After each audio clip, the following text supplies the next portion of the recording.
안녕하세요. 교사와 학생이 함께 만드는 노션 포트폴리오를 강의하고 있는 교사 배기웅입니다. 지난 시간에는 데이터베이스 활용 두 번째 시간으로 다양한 속성과 레이아웃 변경을 통해서 데이터베이스를 다양하게 활용해 봤습니다.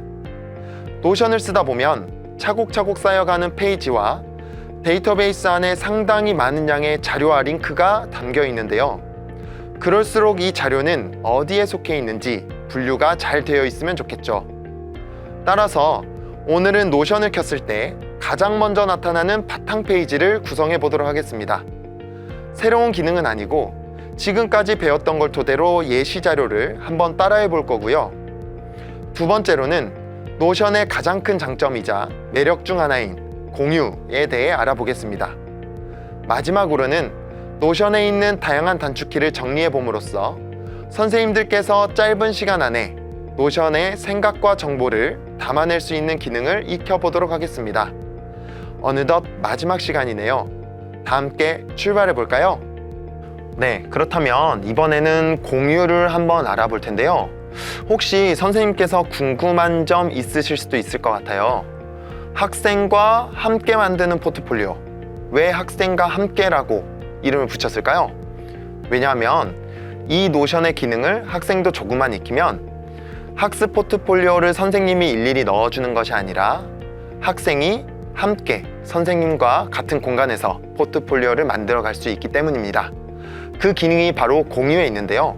그렇다면 공유는 어떻게 할 수 있는지 한번 살펴보겠습니다. 먼저 공유를 말씀드리기 앞서 설정과 멤버에서 제가 한 가지만 더 설명을 드릴 텐데요. 저의 설정과 멤버 들어가면 멤버가 있고 게스트가 있습니다. 이 멤버는 저와 같이 이 노션 페이지에 대한 소유를 가지고 있어서 대부분의 페이지와 편집이 다 가능합니다. 그럼 게스트는 뭐냐? 게스트는 제가 공유를 해준 사람들을 말하는데요. 각 페이지별로 공유를 했기 때문에 게스트는 보면 옆에 사용 권한이 부여된 페이지가 몇 개인지도 이렇게 뜹니다. 선생님께서는 지금 플러스 요금제를 쓰고 계시기 때문에 게스트를 최대 100명까지 공유를 해서 사용을 하실 수가 있고요. 제가 학교에서 함께 학생들과 포트폴리오를 만들어 보니 학생들을 게스트로 초대해서 학생들에게 각 페이지에 대한 권한을 구분해서 줘야 하기 때문에 오히려 게스트로 초대한 것이 훨씬 편리합니다. 따라서 굳이 돈을 주고 멤버를 초대하지 마시고 교육 플러스 요금제 안에서 게스트로 학생들을 초대해서 같이 만들어 보시면 좋을 것 같습니다. 그렇다면 본격적으로 공유를 한번 알아볼 텐데요. 각 페이지별로 지금 보고 있는 이 페이지별로 공유가 가능합니다. 오른쪽 위에 공유 버튼을 누르면 두 개의 선택지가 있네요. 먼저 공유라는 것은 말 그대로 게스트로서 누군가를 불러와서 이 안에서 함께 활동을 하는 것을 말하는데요. 학생들의 아이디가 있다면 여기에 아이디를 쳐서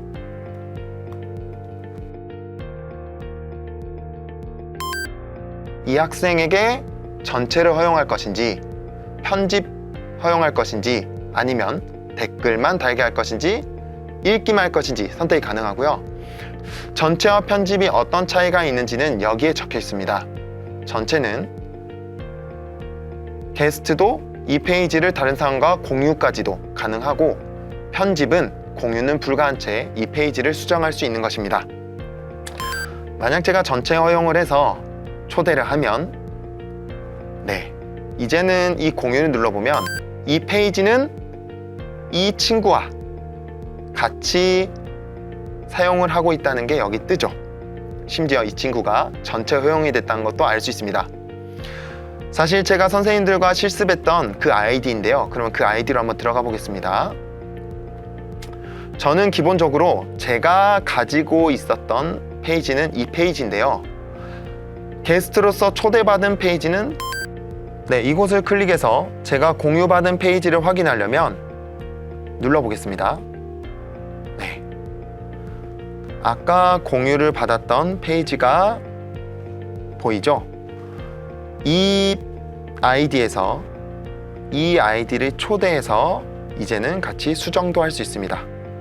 따라서 제가 한번 확인해 보시면 이게 제가 초대를 받은 게스트고요. 여기는 원래 제가 가지고 있던 부분입니다. 제가 여기서 수정을 하면 여기도 자동으로 같이 수정된 걸 볼 수가 있죠. 게스트가 수정을 하면 원래 있던 자료도 같이 수정된 것을 볼 수가 있습니다.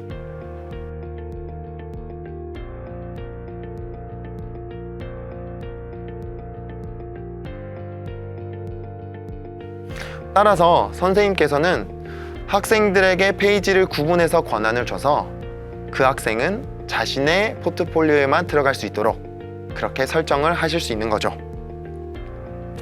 그렇다면 공유의 두 번째 방식인 게시는 뭐냐? 게시는 이 페이지 하나를 웹사이트 또는 블로그의 페이지처럼 만들어주는 것입니다. 한번 해보겠습니다. 만약 제가 게시를 누른 다음에 여기에 URL이 자동으로 생성이 되고요. 이 URL을 복사하고 아무것도 없는 이 빈 페이지에서 URL을 넣으면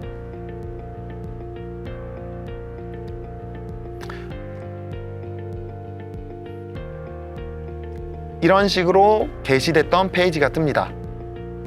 기본적으로 게시로 페이지를 공유하면 어떠한 편집 권한이라든지 댓글이나 글을 쓸 수 있는 기능이 전혀 없고요. 이미 원작자가 만들어 놓은 것을 볼 수만 있습니다. 따라서 선생님께서 어떤 자료를 만드신 다음에 다른 선생님이나 학생들에게 이 자료를 공유하고 싶다. 그럴 때 게시, 공유를 사용하시면 좋습니다. 하지만 이 게시 공유에 대한 권한도 변경할 수 있는데요. 이 공유에 다시 들어가 보면 사이트 설정 편집이라고 되어 있어서 사이트 공유가 되어 있다는 것을 볼 수가 있습니다. 아까 말씀드렸던 것처럼 기본적으로 읽기만 허용이 되어 있지만 만약에 편집이나 댓글 허용까지 해주신다면 사이트 URL을 입력 후에 아이디를 입력하면 이 사이트에 대한 편집도 가능해집니다. 예를 들어 보겠습니다. 이거는 어떤 학생의 포트폴리오인데요. 공유를 보면 그 친구와 저만 권한을 가지고 있고 그 친구가 편집 허용까지 되어 있는 것을 볼 수가 있습니다. 어떠한 수업을 한 이후에 오답 노트를 만들 때도 제가 이 문제를 넣어준 것이 아니라 학생이 직접 페이지를 새로 만들어서 이렇게 오답 노트를 쌓아가고요. 어버이날 편지를 쓰거나 어떠한 활동을 한 이후에도 제가 만들어주는 것이 아니라 학생이 직접 포트폴리오를 만들어 갑니다. 이와 같이 선생님께서 권한을 친구들에게 나눠주면 그 학생들도 함께 포트폴리오를 구성해 갈 수 있고 실제 수업에 해봤더니 학생들도 금방 노션에 적응해서 함께 따라온 것을 볼 수 있습니다.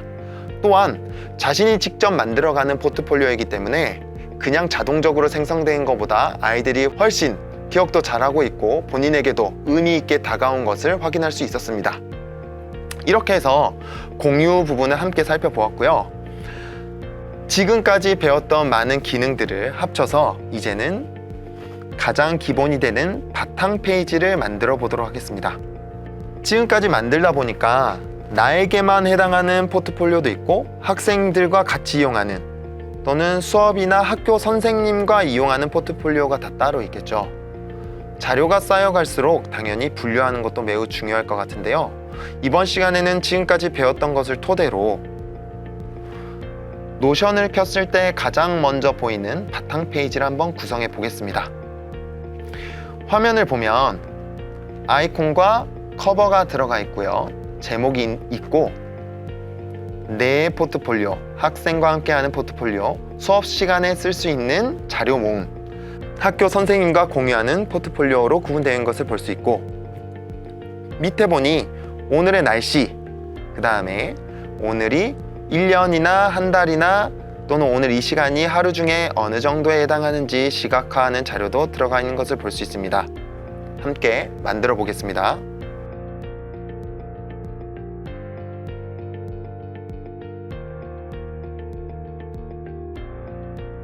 이 부분은 바탕 페이지이기 때문에 새 페이지 만들기로 한번 해보겠습니다. 그리고 역시 전체 너비로 바꿔주겠습니다. 여기는 선생님께서 원하시는 페이지 이름 써주시면 좋은데 그냥 바탕 페이지로 일단 이름을 해준 다음에 아이콘도 설정을 해주겠습니다. 파일을 골라주고 커버는 좀 어울리는 걸로 제가 연결을 해주는 링크 창이라는 의미로 클립으로 검색을 했더니 이런 이미지가 나오고 위치도 이 정도로 해주겠습니다. 네, 바탕 페이지 이렇게 됐고요. 아까 기억해 보시면은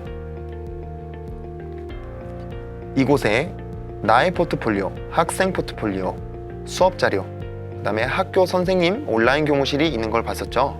4개의 열로 구분을 해보겠습니다. 열을 친 다음에 4개의 열로 구분을 해보고 지금 아무것도 안 쓰면 이게 4개로 구분된지 모르기 때문에 1, 2, 3, 4를 썼습니다. 네, 그러면 이곳에 제목을 불러오는 단축키죠. 그래서 내 이야기, 그 다음에 이것도 마찬가지로 학생 이야기, 이곳은 수업 이야기, 마지막 4번째는 학교 이야기로 저는 주제를 잡아볼 거고요. 좀 더 예쁘게 하기 위해서 내 이야기는 스마일을 한번 붙여보고 학생도 스튜던트 중에 스튜라고 했더니 이런 이미지가 뜨네요. 한 명이면 조금 외로울 것 같으니 2명을 붙여보겠습니다.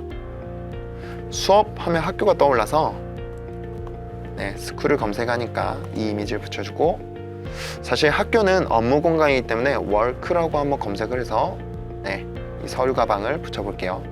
이제 이 이미지는 필요 없기 때문에 한 번에 해서 딜리트 키를 눌러주면 삭제가 되고요. 이 부분을 좀 더 명확히 구분해주기 위해서 색깔을 입혀주겠습니다. 색을 주황색, 그냥 무작위로 입혀보겠습니다. 초록색, 파란색 이렇게 됐죠. 여기서 이제 토글로서 내용을 채워갈 수도 있고 페이지, 하위 페이지로서 찾아갈 수도 있는데요. 저는 사용해 보니까 각 페이지별로 권한 구분도 필요하고 또는 링크식으로 연결되는 것이 조금 더 깔끔할 것 같아서 각 페이지마다 페이지에서 페이지를 구성을 해줄 겁니다. 예를 들어 일기장, 그다음에 이런 식으로 그냥 해주는 건데 여기서 단축키를 하나 더 알려드리겠습니다.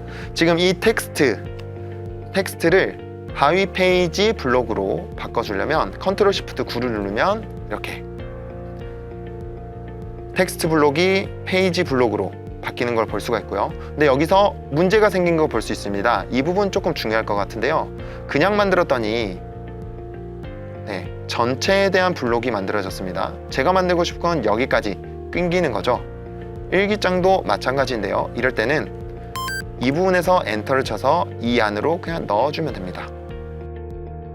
넣어주겠습니다. 여기서도 앞으로 페이지 만들 때는 여기서 엔터를 쳐서 9, 여기서 엔터 쳐서 컨트롤 시프트 9, 여기서 전환을 해준 거죠. 9. 이런 식으로 쭉 만들어가면 될 것 같습니다. 이 하위 목록은 선생님께서 원하시는 대로 채워가시면 좋을 것 같고요. 이제 이 밑에 부분을 한번 말씀드리겠습니다. 구분을 위해서 구분선을 넣었는데요. 마이너스를 3번 눌러도 되고 아니면은 구분선 블록을 불러와도 된다고 말씀을 드렸었죠. 기억을 해보시면 이 부분도 3개로 나누어져 있었는데요. 여기는 날씨, 여기는 사진, 여기는 1년을 그래프로 나타냈었죠. 그래서 이 부분도 3개의 열로 구분을 해주었고요. 1, 2, 3으로 한번 표시를 해주겠습니다. 여기는 선생님께서 배우셨죠? 이미지를 해서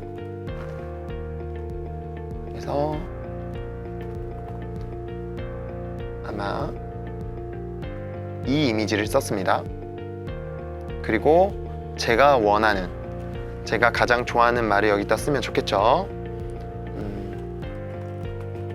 일단 이렇게 하고 나머지 이모지는 선생님께서 원하는 대로 여러 개 붙여주셔도 좋습니다. 여기와 여기는 매일매일 변해하는 위젯 형태였는데요. 오늘 새롭게 한번 알려드리도록 하겠습니다. 노션에서도 여러 가지 위젯을 붙일 수 있는데 네이버에서 인디파이라고 검색을 하면 이렇게 노션 위젯 인디파이라고 나온 걸 볼 수가 있습니다. 여기를 클릭해서 들어가시면 영어로 되어 있는데요. 한 번도 들어가신 적이 없다면 밑에 부분 Sign up with Google을 눌러주시면 선생님이 가지고 계신 구글 아이디로 쉽게 회원 가입을 할 수 있습니다. 들어가면 이와 같은 형태의 창이 뜨는데요. 제가 이 중에서 썼던 위젯은 타임 위젯과 윅스 웨더라는 위젯입니다. 윅스 웨더를 통해서 어떻게 위젯을 적용시키는지 설명을 드리겠습니다. 윅스 웨더를 눌렀더니 이와 같은 창이 뜨는데요. 세 가지로 분류해서 한번 설명드리겠습니다. 먼저 오른쪽에 있는 부분은 드래그를 해서 이 위젯의 크기를 조정하는 건데 사실 노션에 붙여서도 조정할 수 있기 때문에 크게 신경 쓰지 않으셔도 좋습니다. 그럼 바로 2번으로 넘어가서 웨더 로케이션은 지역명을 입력해주면 되겠죠. 전주시 사우스코리아로 입력이 된 걸 볼 수 있고, 두 번째, 여기는 건들지 않아도 좋습니다. 기본적으로 미터법, 섭씨로 적용이 되어 있는데요. 만약에 선생님께서 화씨를 원하시면 누르면 임페리얼 화씨를 선택도 할 수 있습니다. 세 번째는 넘버 오브 데이스라고 해서 1일부터 7일까지 가능한데 저는 5일로 설정을 했더니 이렇게 5개가 뜨는 것을 볼 수 있습니다. 이렇게까지 했다면 이제 끝났습니다. 여기 보면 클립보드 형태 복사가 가능한 걸 볼 수 있죠. 이 복사를 눌러서 노션에 갖다 붙이기만 하면 위젯이 생성이 되는데요. 제가 한번 해보겠습니다. 네, 여기서 한번 제가 복사를 해서 제 노션에 붙여보도록 하겠습니다. 이 부분을 누르면 자동으로 URL이 복사가 되고요. 이곳에 가서 그대로 컨트롤 V로 임베드 생성을 했더니 네, 날씨가 이렇게 붙는 걸 볼 수가 있죠. 배우셨던 대로 크기 조정은 여기서도 충분히 가능한 걸 볼 수가 있습니다. 마찬가지로 이 부분에 네, 여기서는 따로 설정할 건 없고요. 타임을 누르셔서 그냥 그대로 복사만 했습니다. 그리고 이걸 여기에 임베드, 즉 바로 보이는 형태로 붙였더니 이렇게 붙여진 걸 볼 수 있습니다. 1년 중에 지금 어느 정도 됐는지, 이렇게 내가 어느 정도 지나가고 있구나를 볼 수 있는 위젯이죠. 이렇게 한다면 제가 제일 처음에 보여드렸던 이러한 형태의 바탕 페이지를 만드실 수 있습니다. 네, 이제 마지막으로 선생님들께서 노션을 쓰실 때 빠르고 예쁘게 만들 수 있으려면 단축키를 잘 알고 계셔야 되는데요. 제가 자주 쓰는 단축키를 알려드리고 선생님들께서도 같이 연습해 보시면 좋을 것 같습니다. 네, 이 단축키는 제가 실제 노션을 쓰면서 자주 쓰는 단축키를 모아놨는데요. 아까 배웠죠? 공유해서 게시 공유를 통해서 URL을 영상 밑부분에 붙여두도록 하겠습니다. 언제든 선생님께서 보실 수 있도록 해드리겠습니다. 보면 가장 기초적인 슬래시를 통해서 기능 블록들을 불러오는 형태죠. 수많은 그 기능 블록 중에 저는 체크박스 형태의 한림 목록, 새 페이지 만들 때 이미지, 제목, 전환, 데이터베이스, 이모지, 콜아웃. 콜아웃이란 거는 한 번도 설명 안 드렸던 것 같은데 이와 같이 박스 형태의 블록을 만들어주는 거 말합니다. 이러한 슬래시를 통한 블록을 제가 자주 쓰고 있기 때문에 여기는 별 2개를 전체를 붙여주었습니다. 그렇다면 사실은 노션에서 생각했을 때 이 기능을 정말 많이 쓴다고 생각을 했는지 슬래시를 하지 않고 따로 단축키를 만들어 둔 블록들이 있는데요. 예를 들어 컨트롤 K를 눌러보면 검색을 할 수 있는 페이지 검색 기능이 활성화됩니다. 또는 제가 들어갔던 가장 최근의 페이지가 이곳에 뜨기 때문에 찾아가기 매우 편리하고요. 컨트롤을 누르고 대괄호 이렇게 누르면 이전 페이지 다음 페이지, 컨트롤 U는 상위 페이지, 이 상위 페이지를 말하는 거죠. 그 다음에 지금 보시면은 사이드바가 숨어 있습니다. 컨트롤을 누르고 백스페이스 옆에 있는 이 버튼을 누르면 네, 왔다 갔다 할 수 있고 저는 자주 쓰는데요. 사실 여기서 이 버튼만 눌러도 닫을 수 있기 때문에 참고해 주시면 좋겠습니다. 볼드체로 입력하는 거는 노션에서도 전 자주 씁니다. 컨트롤 B 이렇게 하는 거.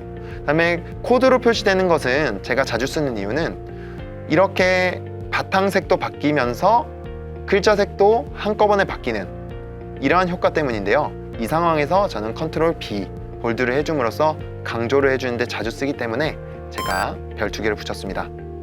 다크 모드로 전환하고 싶다 하면은 이 키를 눌러주시면 되고, 이거는 제가 저번에 보여드렸었죠. 네, 여기서 가장 최근에 쓴 게 컨트롤 쉬프트 H에 자동으로 저장된 걸 볼 수 있습니다.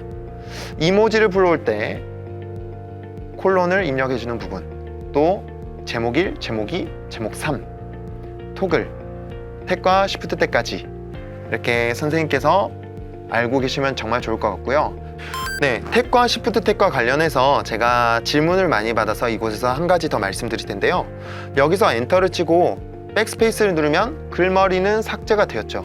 그래서 글을 열심히 쓰시는데, 근데 알고 보면 자세히 보면 들여쓰기가 되어 있습니다. 그래서 이걸 삭제하면 여기에 소속이 되어 있어서 다 같이 삭제가 되어 버리거든요. 이런 경우를 방지하기 위해서는 2가지 방법이 있는데요. 이 6닷을 눌러서 가장 바깥으로 내어주는 것도 방법이지만, 그러면 나도 모르는 사이에 다단이 되어버릴 수 있기 때문에 이 상태에서 Shift 탭, 다시 말하면 내어쓰기로 계속 눌러줍니다. 그러면은 가장 기본적인 텍스트 블록의 위치와 같아지는 것을 볼 수 있습니다. 반대로 꼭 글머리표를 쓰지 않더라도 텍스트 블록의 탭을 누르면 들여쓰기가 된 것도 확인을 할 수가 있죠.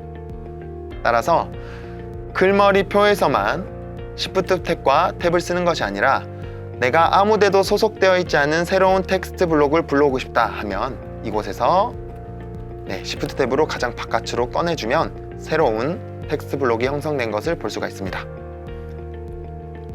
네, 이 기능을 익혔다면 밑에 기능은 이제 정말 빠르게 쓰실 때 알고 계시면 좋은데요. 전환을 하는 단축키입니다. 전환이라는 것은 이미 입력한 블록 상태를 다른 블록으로 바꾸는 것을 의미하는데, 블록에 커서를 둔 다음에 아래쪽에 있는 단축키를 눌러주면 됩니다. 예를 들어 지금 이거는 그냥 텍스트 블록의 크기죠. 근데 여기서 컨트롤 쉬프트 1을 눌러주면 제목의 크기로 바꿉니다. 다시 말해서 텍스트 블록이 제목 블록으로 바뀐 것입니다. 이 부분도 마찬가지인데요.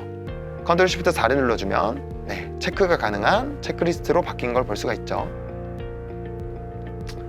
글머리표는 이 부분을 설명을 드렸었고, 숫자도 마찬가지입니다. 지금 글머리가 적용되어 있지만 이 부분을 눌러주면 자동으로 숫자 리스트가 생성이 된 걸 볼 수가 있고, 여기도 7을 눌러주면 토글로 바뀌어서 아래쪽에 추가적인 내용을 입력을 해줄 수가 있죠. 이 코드 블록은 사실 잘 쓰지 않기 때문에 한번 해보시면 좋을 것 같고요. 제가 이 부분은 말씀드렸던 것 같아요. 아까 바탕 페이지 만들 때 슬래시 페이지를 불러온 것이 아니라 컨트롤 쉬프트 9를 누르면 이렇게 페이지 형태로 바뀌어서 새로운 하위 페이지를 만들 수 있는 걸 볼 수가 있죠.